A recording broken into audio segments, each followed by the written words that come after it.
गौतम बुद्ध की एक प्रचलित कथा के अनुसार एक दिन सुबह सुबह सभी शिष्य बुद्ध के प्रवचन सुनने के लिए एक साथ बैठे हुए थे। कुछ देर बाद बुद्ध अपने साथ एक रस्सी लेकर आए। तथागत के हाथों में रस्सी देखकर सभी शिष्यों को बड़ी हैरानी हुई। बुद्ध अपने आसन पर बैठे और उन्होंने रस्सी में एक के बाद एक 3 गांठ बांध दिए। भगवान बुद्ध ने अपने शिष्यों से पूछा कि क्या यह वही रस्सी है? इस प्रश्न के जवाब में एक शिष्य ने कहा कि तथागत, इसका उत्तर थोड़ा मुश्किल है।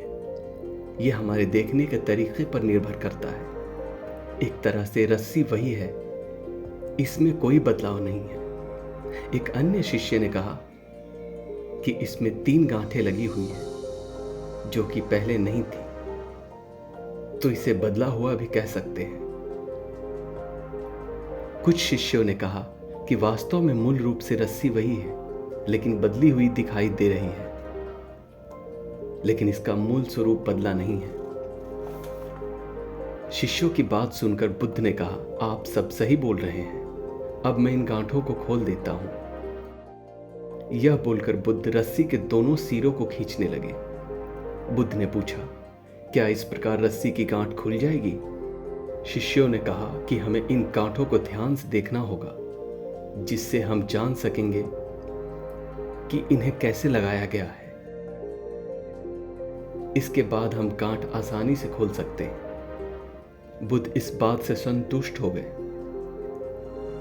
और कहा कि यह सही बात है। हम परेशानियों में फंसे रहते हैं और बिना कारण जाने ही उसका हल खोजने लगते हैं, जबकि हमें समस्याओं से ज्यादा मूल को समझना चाहिए।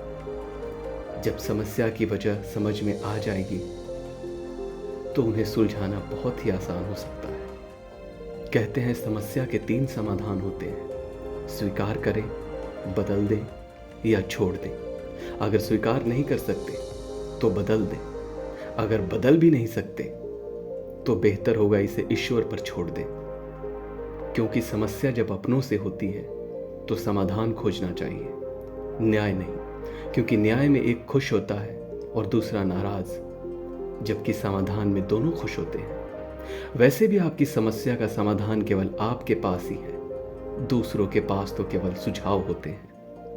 और देखा जाए तो समस्याओं की कोई साइज नहीं होती, वह तो हमारी हल करने की क्षमता पर छोटी या बड़ी होती है। चलते चलते बस इतना कहूंगा कि किसी ने सच ही कहा है कि मुश्किलें केवल बेहतरीन लोगों के हिस्से आती है, क्योंकि वही लोग इसे बेहतरीन तरीके से अंजाम देने की ताकत रखते हैं, क्योंकि वो समस्याओं के मूल को समझते हैं। जब आप समस्याओं के मूल को अच्छे से समझ लेते हैं तो उसका समाधान करना बहुत ही आसान हो जाता है।